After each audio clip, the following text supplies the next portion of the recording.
Hello කොහොමද? ඉතින් ඔන්න අපි ඕමාන් ගිහිල්ලා එන ගමනේ තවත් ලස්සන තැනකට ගියා. ඉතින් මේක නම් තියෙන්නේ ඕමාන් වල නෙමේ. මේක තියෙන්නේ ෆුජේරා වල. ඉතින් මේකට කියන්නේ ෆුජේරා ෆෝර්ට් එහෙමත් නැත්නම් හෙරිටේජ් විලේජ් කියලා. ඉතින් මෑත ඉතිහාසයක් තියෙන ගොඩාක් පරණ බලකොටුවක් තමා මේ තියෙන්නේ. මේක 16 වන සියවසේ තමා එක්සත් අරාබි එමිරාජ්‍යයේ ගොඩාක් පරණ ඒ වගේම විශාලතම ආරක්ෂිත බලකොටුවක් කියලා තමා කියන්නේ. ඉතින් මේකට යන්න ඕගොල්ලන්ට ටිකට් එකක් අවශ්‍ය වෙන්නේ නැහැ. ඕගොල්ලෝ ෆුජේරා ෆෝර්ට් එහෙමත් නැත්නම් හෙරිටේජ් විලේජ් කියලා මැප් එකේ ගැහැව්වොත් මෙතන තියෙන ලොකේෂන් එක ලේසියෙන්ම හොයාගන්න පුළුවන්. ඉතින් මේ බලකොටුව ගැන පුංචි හැඳින්වීමක් කරොත් ඒ කාලේ මේක ෆුජේරා උමරු ගම්මානය කියලා තමා හඳුන්වලා තියෙන්නේ.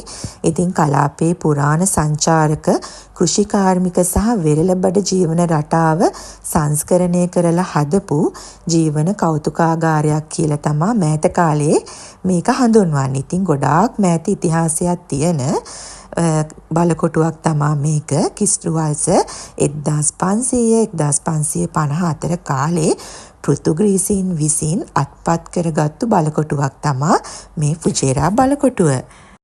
මේ බලකොටුවේ පිහිටීම ගත්තොත් එහෙම මේක සමුද්‍රීය ආක්‍රමණ වලින් වැසියන් ආරක්ෂා කිරීමට සහ වෙළඳ මාර්ග ආරක්ෂා කිරීමට පාෂාණමය කන්දක් මත අක්‍රමවත් හැඩයකට තමා මේ බලකොටුව පිහිටලා තියෙන්නේ. ඒ වගේම මේකේ රවුම් මුර කුළුණු 3ක්, හතරස් කුළුණක්, ඝන ටේපර් බිත්ති, ඒ වගේම මධ්‍යම ශාලාවක් පිහිටලා තිබිලා තියෙනවා.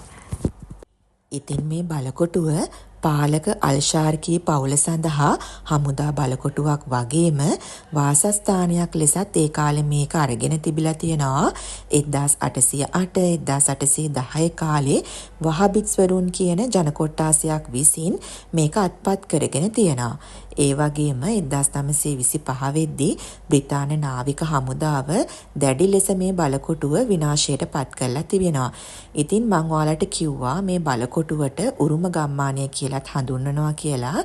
ඉතින් මේකේ ඒ කාලේ ගොඩාක් මිනිසුන් ජීවත් වෙලා තියෙනවා.